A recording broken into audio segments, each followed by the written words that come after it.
et bienvenue dans l'émission Parole de femmes. Cette semaine, nous avons vu quelques bases, quelques fondations pour revenir à la simplicité de l'Évangile. Et aujourd'hui, nous voulons réapprendre à aimer Dieu de tout notre cœur, de l'aimer simplement mais passionnément. Et je suis encore une fois avec deux passionnés sur ce plateau.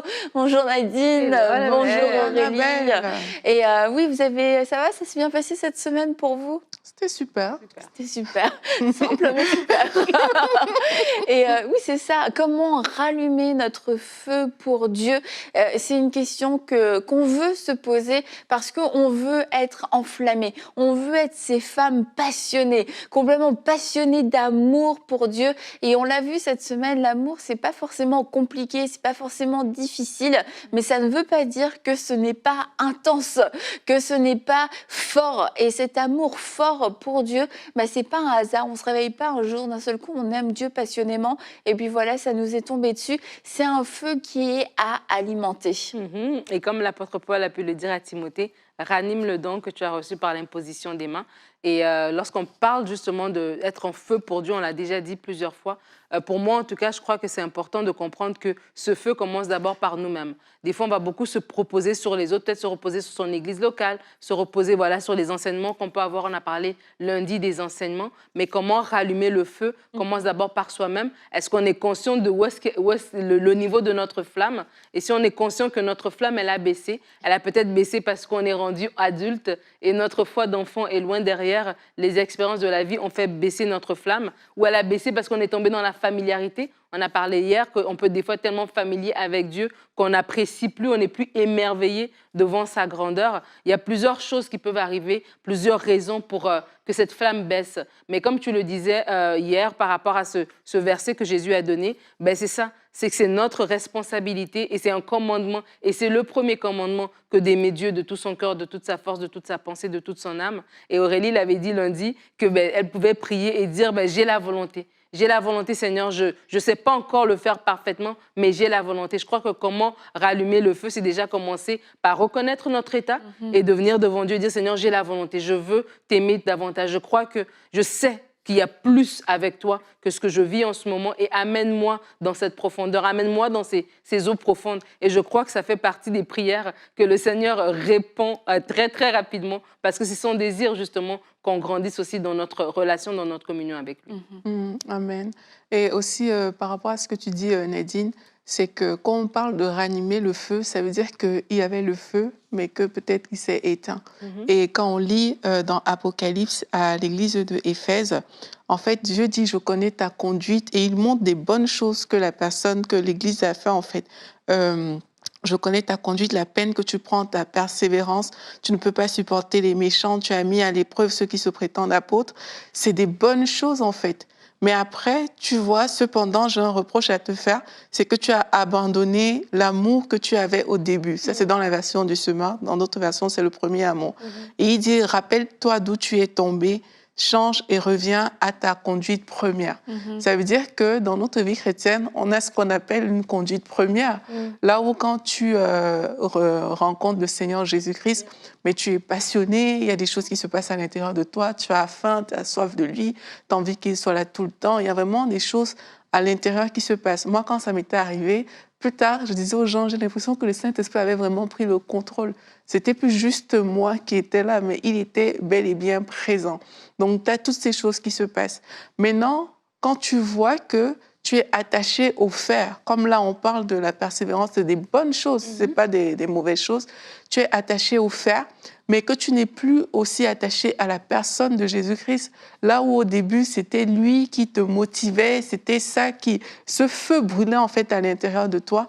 Mais aujourd'hui, c'est comment est-ce qu'on fait telle chose ou pas? Est-ce qu'on est bien enseigné? Est-ce qu'il y a ci, il y a ça? Et que Jésus n'est plus le centre de tout et que ton cœur ne bat plus pour lui.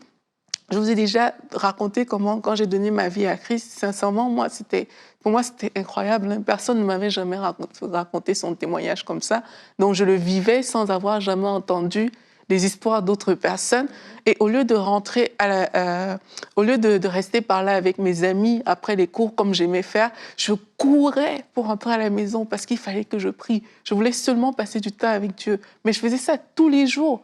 Alors qu'avant, j'aimais rester avec mes amis, mais je courais, je rentrais, j'arrivais plus à rester dehors pour des choses qui ne sont pas importantes. Donc, quand j'allais à l'école, j'étais pressée de revenir à la maison.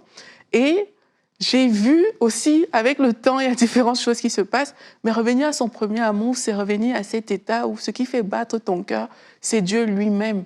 Ce n'est pas ce qu'il peut t'apporter, c'est pas ce que, je sais pas, c'est pas les règles, c'est pas toutes ces choses autour, c'est vraiment Dieu lui-même. Quand c'est lui qui t'intéresse, c'est pour lui que tu te réveilles, c'est pour lui que ton cœur bat, c'est pour lui que tu fais des choses, tu veux plus de lui, tu as soif. C'est ça, ranimer la flamme, en fait. Et ça, on doit aspirer. Et on aspire comment? C'est en allant dans la présence de Dieu et en lui disant, Seigneur, oui, il y a la bénédiction, il y a toutes ces choses et tout, mais ce qui m'intéresse, c'est toi, c'est ta personne, c'est toi que je veux rencontrer. Et c'est ça qui va faire toute la différence, en fait, dans la vie de ces personnes-là. Jésus avait une conversation avec Nicodème, et alors qu'il lui parle de la nouvelle naissance, et lui qui dit, est-ce que je peux retourner dans le ventre de ma mère et naître et tout ça, et il lui parle de l'esprit, de naître d'esprit et de vie. Et en fait, on parle de rallumer la flamme, rallumer son feu pour Dieu, c'est aussi, et ça passe par une vie de l'esprit. Peut-être il y a des personnes qui, vous avez marché, comme Aurélie a dit, tu es venu au Seigneur, peut-être tu n'avais pas eu des gens autour de toi qui t'ont montré, ou peu importe dans le milieu dans lequel tu étais, mais en tout cas, tu as eu comme un premier souffle et tu as fonctionné dans ta vie chrétienne, mais peut-être que tu n'as pas eu ce baptême du Saint-Esprit, cette vie de l'Esprit qui, elle, va te porter, en fait, qui, elle, va t'aider à grandir, qui, elle, va te nourrir. Le Saint-Esprit, c'est celui qui va t'enseigner, qui va glorifier Jésus, en fait, parce que lorsque tu vas lire les Écritures, ce ne sera pas juste des textes, ce ne sera pas juste l'histoire de Joseph, l'histoire de Marie, l'histoire d'un peuple d'Israël, l'histoire des Hébreux, etc. Tu vas voir, il y aura des révélations, il y aura un enseignement qui va t'être donné à travers ça. Lorsque tu vas lire les Évangiles, lorsque tu vas lire même les écrits de Paul, comme on a dit lundi, on n'est pas dans de la connaissance, ce ne sera pas juste de la connaissance pour pouvoir dire qu'est-ce qu'on doit faire, qu'est-ce qu'on ne doit pas faire et appliquer des règles, etc. Tu vas y retrouver un enseignement. Et vraiment, moi, je l'ai vécu pour moi-même, que lorsqu'on vit une vie chrétienne, on va juste baser sur je vais à l'église, je donne ma dîme et mon offrande, je participe dans un ministère, je fais ce qu'il faut, ça va vite devenir avec les années une vie chrétienne qui reste dans l'intellect, qui reste dans nos pensées, qui reste dans une espèce d'idée de j'ai des bonnes valeurs, je suis une bonne personne. Mais lorsque on vit cette vie-là, on va stagner à un moment donné. Et rallumer la flamme, mais je vous invite, si vous ne l'avez pas fait en tout cas, à dire la vie chrétienne, la vie véritable, elle se vit avec le Saint-Esprit. C'est le Saint-Esprit qui met le feu, qui met l'huile, qui rend tout ça vivant, en fait. Et vous avez besoin du Saint-Esprit. Et ce n'est pas parce que vous avez vécu sans le Saint-Esprit que vous êtes un mauvais chrétien. Non, non, ce n'est pas ce qu'on est en train de dire. Mais on est en train de vous dire que, si tu ne le savais pas, il y a plus encore. Il y avait ces chrétiens qui ont pu rencontrer Paul. Et puis, Paul leur a dit, est-ce que vous avez été baptisés du Saint-Esprit? On dit, on ne savait même pas. Et Paul a prié pour eux. Et c'est ce qu'on veut faire pour vous. Seigneur, merci parce que tu es le Dieu qui te présente toi-même. Je viens, Seigneur Dieu, dans la simplicité de cette émission. Dans la simplicité, on a parlé de la simplicité de l'Évangile. Te prier, Seigneur, simplement pour un baptême de l'Esprit. Saint-Esprit, viens rencontrer cette personne qui a soif de toi. Viens rencontrer cette personne qui a une vie qui est peut-être sèche, qui est peut-être routinière, qui sait qu'elle a besoin de plus.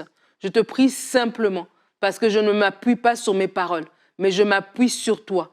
Toi qui es avec foi, parce que tu dis que lorsqu'on priera, tu dis que le Père, il est tellement bon qu'il donnera le Saint-Esprit à qui le demande. Seigneur, maintenant, il y a tes enfants, il y a tes fils et tes filles qui aspirent à l'Esprit, qui aspirent au baptême du Saint-Esprit, qui aspirent à être maintenant baptisés, remplis de l'Esprit de Dieu. Merci Saint-Esprit, parce que tu te déverses sur chacune de ces personnes et qu'à partir d'aujourd'hui, ils commencent une vie nouvelle avec toi. Merci parce que maintenant, les Écritures sont fluides. Merci parce que maintenant, il y a une soif de toi qui naît dans les maisons. Merci parce que maintenant, il y a les écailles qui tombent des yeux, parce que le Saint-Esprit est là. Oui Seigneur, tu es l'Esprit de vérité. Merci parce que que tu te présentes maintenant dans les cœurs. Merci parce que tu fais un travail en profondeur, un travail que les mots ne peuvent pas faire, un travail que des émissions ne peuvent pas faire, un travail que les gens de l'extérieur ne peuvent pas faire, un travail que toi seul peux faire. Merci parce que tu localises à l'instant chaque personne qui aspire à toi et tu te révèles et tu les baptises du sommet de la tête jusqu'à la plante des pieds. Un courant électrique maintenant les traverse. Ils sont embrasés de toi. Oh, merci Saint-Esprit pour ce que tu fais dans les foyers, pour ce que tu fais dans les maisons. Nous aspirons au Saint-Esprit. Et si nous voulons être cette génération qui va bouleverser le monde, qui va marquer cette société, nous ne pouvons pas le faire par nous-mêmes. Nous devons le faire avec toi et toi seul. Merci Saint-Esprit, parce que maintenant tu te révèles. Maintenant tu te révèles à chacun de nous. Merci parce que tu te déverses maintenant dans les cœurs. Merci Seigneur, que toute la gloire te revienne. Alléluia.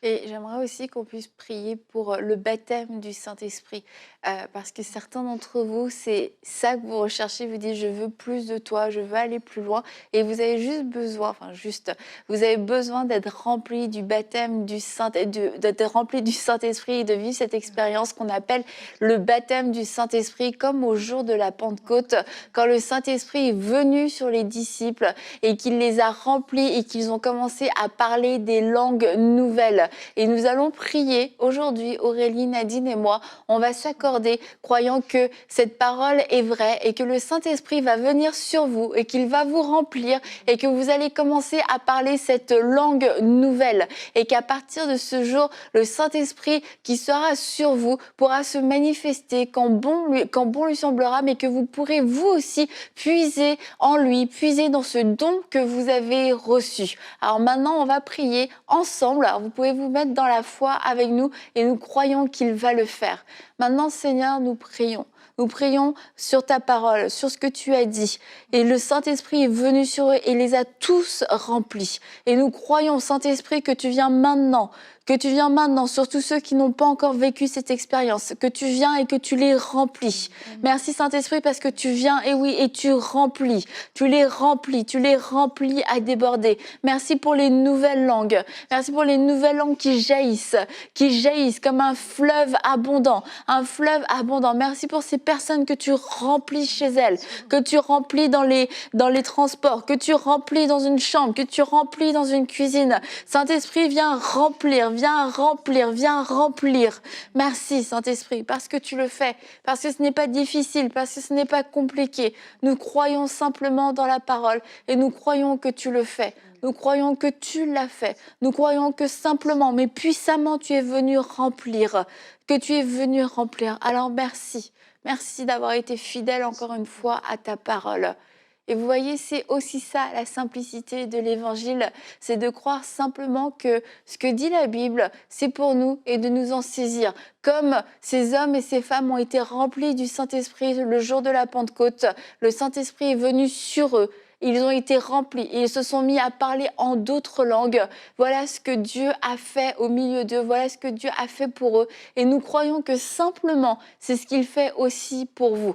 Et ce qui est simple est aussi puissant. Et le baptême du Saint-Esprit, c'est quelque chose de tellement puissant. Alors que vous avez été remplis, que vous avez commencé à parler une nouvelle langue, vous pouvez dorénavant parler cette langue chaque jour, parler en langue chaque jour. La Bible dit qu'on dit des choses parfaites, qu'on rend des actions de grâce parfaite, qu'on s'édifie soi-même alors qu'on parle en langue. Et pendant qu'on parle en langue, c'est ce vent dont on a besoin quelquefois pour souffler sur les braises, pour être enflammé, pour être embrasé. Alors ne vous privez pas de ce don que Dieu vous a donné. Le don du Saint-Esprit, quel don merveilleux que vous avez reçu simplement. Amen. Et pour aller dans ce sens aussi, j'ai envie qu'on parle en langue juste pendant une minute, comme ça, avec les personnes qui nous écoutent. On est en train de parler de rallumer la flamme. Et comme Nadine a dit, sans le Saint-Esprit, ce n'est pas possible. Donc, si vous nous écoutez, là où vous êtes, la présence de Dieu est sur ce plateau. Et on peut commencer à parler. Vous qui venez de recevoir, vous qui avez déjà reçu, on peut le faire.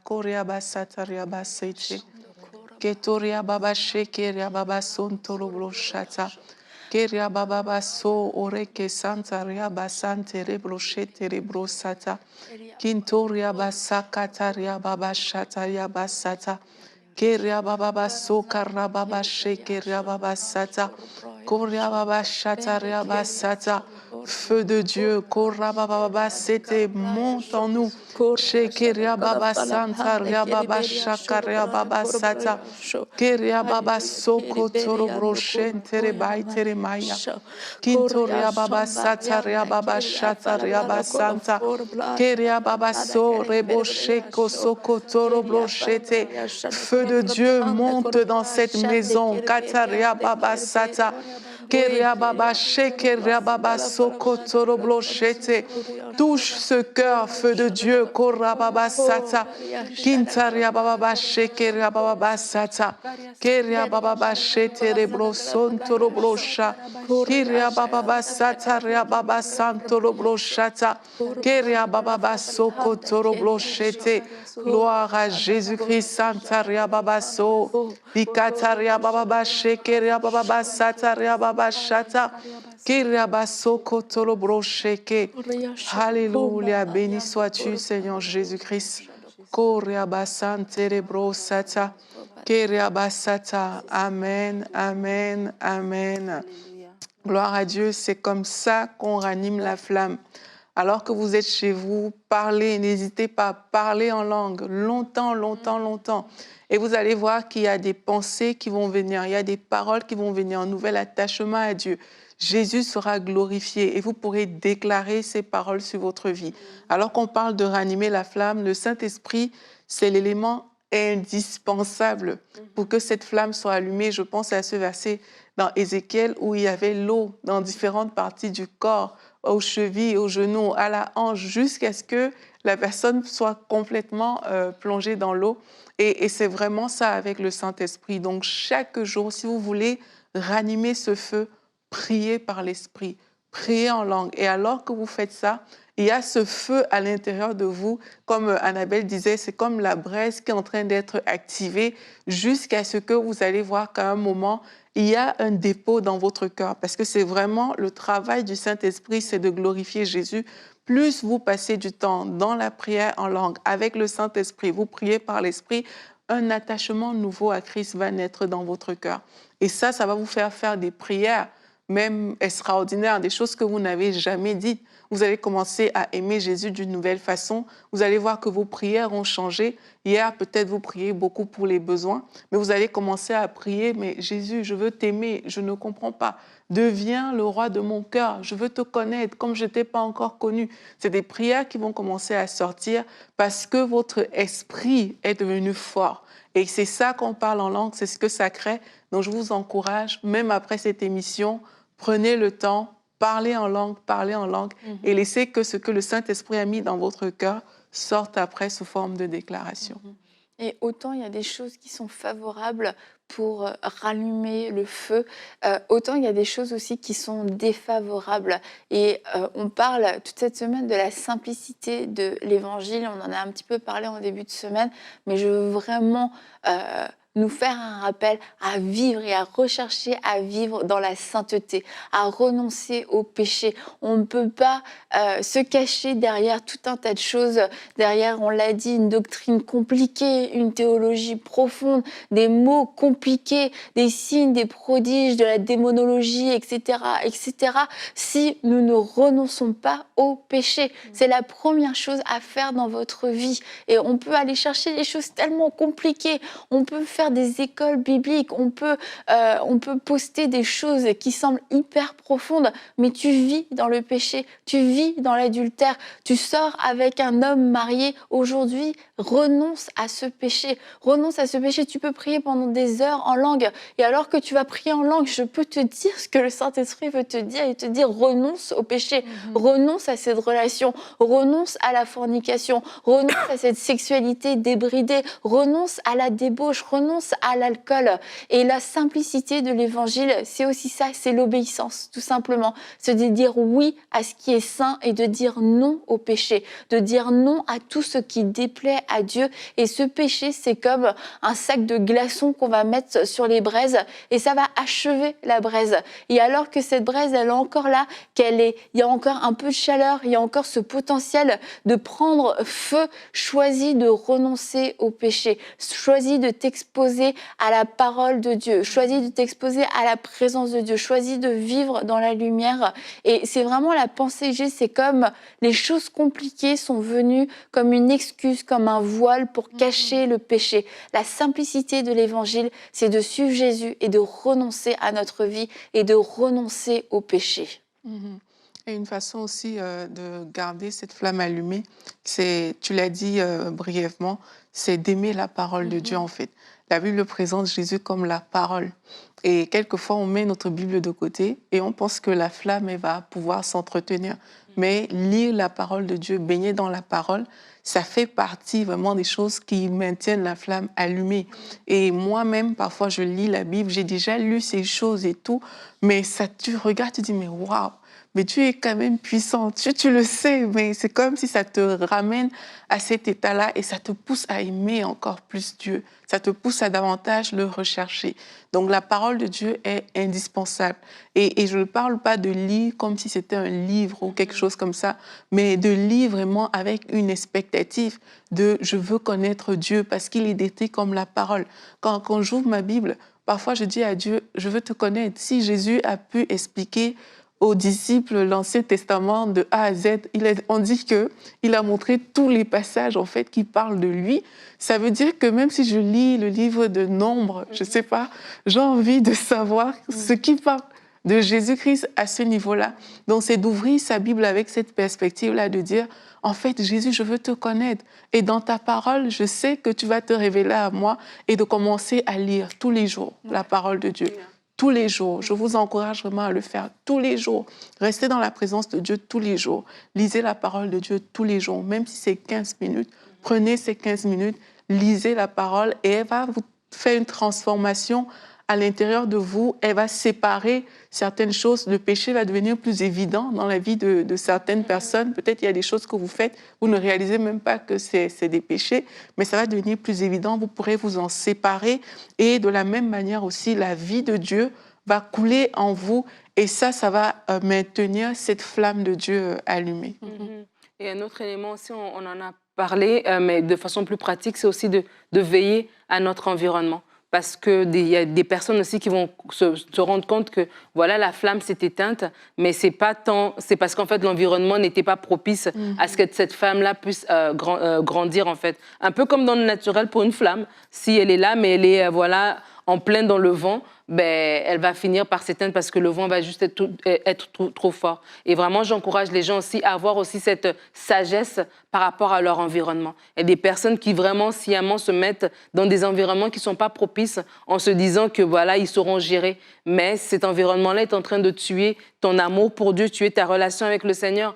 C'est question de vraiment demander au Saint-Esprit sa sagesse et sa direction. Et quand la Bible dit dans Romains que le Saint-Esprit témoigne à notre esprit que nous sommes enfants de Dieu, mais le Saint-Esprit témoigne à notre esprit. Donc le Saint-Esprit nous parle et nous rassure de certaines choses, mais nous donne aussi des convictions par rapport à certaines choses. Et vraiment, si dans votre environnement, je sens vraiment qu'il y a des personnes que leur environnement n'est pas propice à leur relation avec Dieu. Et vraiment, le Seigneur leur a parlé et ils savent exactement qu'est-ce qu'ils doivent faire. Et c'est question aussi de prendre cet acte de foi aussi, de dire Seigneur, je te fais confiance que tu as un meilleur environnement pour moi. Parce que des fois, on peut être dans quelque chose de très dysfonctionnel, mais parce que c'est tout ce qu'on a toujours connu, on préfère y rester. Mais c'est aussi un acte de foi de dire Seigneur, je te suis toi, je t'aime toi et je te préfère toi, je te choisis toi. Et alors que vous faites ce geste-là, le Seigneur lui-même, il saura vous donner des personnes qui vont... Et vous allez voir, comme tu avais dit cette semaine, qu'il y a des bonnes personnes. Et il y a des personnes qui aiment Jésus. Il y a des gens qui aiment Jésus réellement, sincèrement. Ils ne sont pas un visage devant puis un autre visage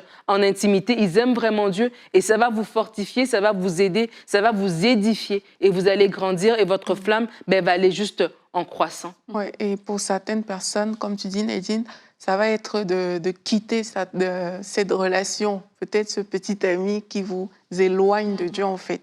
Et l'idée ici, c'est de ne pas claquer les portes de chez vous ou bien je ne sais pas, mais c'est vraiment avec beaucoup de sagesse de faire la part des choses. Qu'est-ce que cette personne apporte dans ma vie? Est-ce que depuis que j'ai rencontré cette personne, je me suis éloignée de Dieu ou alors est-ce que je me suis approchée de Dieu? Si vous voyez qu'il y a des gens, je ne sais pas pourquoi je pense à une fille qui est attachée à une relation d'un petit ami et tout, si vous voyez que c'est cette personne-là vraiment qui vous empêche d'aller à l'église, vous parlez du Seigneur, ça ne l'intéresse pas du tout. Franchement, coupez cette corde-là. Parce que votre flamme en dépend, en fait. Votre relation avec le Seigneur en dépend. C'est le temps de couper. Peut-être ça va vous faire mal aujourd'hui, mais il y a tellement à gagner que de suivre Dieu. Comme Nadine a dit, vos yeux vont maintenant s'ouvrir sur de nouvelles personnes, des nouvelles rencontres qui sont favorables, qui sont les bonnes personnes pour votre vie, plutôt que de vous accrocher à des personnes qui vous éloignent du Seigneur. Donc faisons attention à ces choses-là. Il y a des relations comme des relations toxiques, des relations qui ne sont pas bonnes pour nous. Et il y a l'environnement peut-être familial. On ne vous demande pas une fois de plus de quitter votre maison, mais avec sagesse, vous pouvez vous attacher à des personnes. D'ailleurs, ceux qui ne sont pas dans une église locale, moi, je vous encourage à rejoindre une bonne église locale. Il y a des personnes qui m'ont déjà dit qu'elles sont seules et tout, et puis tu demandes, est-ce que tu vas à l'église? Non. Rejoignez une bonne église locale. Peut-être dans votre famille, vous n'avez pas ces personnes qui craignent le Seigneur, mais au moins, dans cette église, vous aurez comme votre bouffée d'air où vous pourrez connecter avec des personnes qui aiment Dieu, des personnes qui ont soif de Dieu. Et ça va aussi garder votre flamme allumée. Et à l'inverse aussi, le feu est contagieux. Et si vous entourez de personnes qui sont elles-mêmes enflammées pour Dieu, ce feu va vous contaminer. Et c'est important de pouvoir, oui, choisir nos associations et de pouvoir nous approcher, être proches de gens qui aiment sincèrement Dieu et dont la flamme est contagieuse pour pouvoir venir à notre tour nous ranimer. Et nous aussi, du coup, on va pouvoir ranimer le feu de d'autres personnes. Donc voilà, cette semaine, on voulait revenir à ces bases, enlever les choses compliquées. Il y a des choses qui sont plus compliquées que d'autres, il y a des choses qui sont plus difficiles, mais est-ce le temps pour nous aujourd'hui de pouvoir les vivre? Est-ce le temps pour nous aujourd'hui de pouvoir s'y perdre? Quelquefois, on se perd dans un détail de la parole, un détail d'un verset qui peut être passionnant, qui peut être très intéressant, mais qui nous fait oublier tout le reste, qui nous fait oublier même que la Bible, c'est Dieu lui-même, c'est une relation avec Dieu lui-même. Alors ne nous perdons pas dans des concepts, ne nous perdons pas dans des philosophies, dans des réflexions, et revenons à Jésus lui-même, à cette essence même de cette relation, de cette communication, et ne faisons pas de cette intimité une occasion de tomber dans la familiarité, mais considérons cette intimité que Dieu nous a permis d'avoir avec lui comme un privilège qui va nous faire redoubler en honneur, en louange et en adoration pour lui. Alors j'espère que vous avez été bénis cette semaine, en tout cas nous on a été bénis sur le plateau, et rallumez la flamme, faites ce qu'Aurélie vous a dit, continuez de prier en langue, continuez de prier, et puis on se réjouit pour tous ceux qui ont été remplis du Saint-Esprit aujourd'hui. N'hésitez pas à laisser un commentaire sous la vidéo, dites-nous si vous avez été remplis du Saint-Esprit, et on se dit à bientôt pour une prochaine émission de Paroles de Femmes.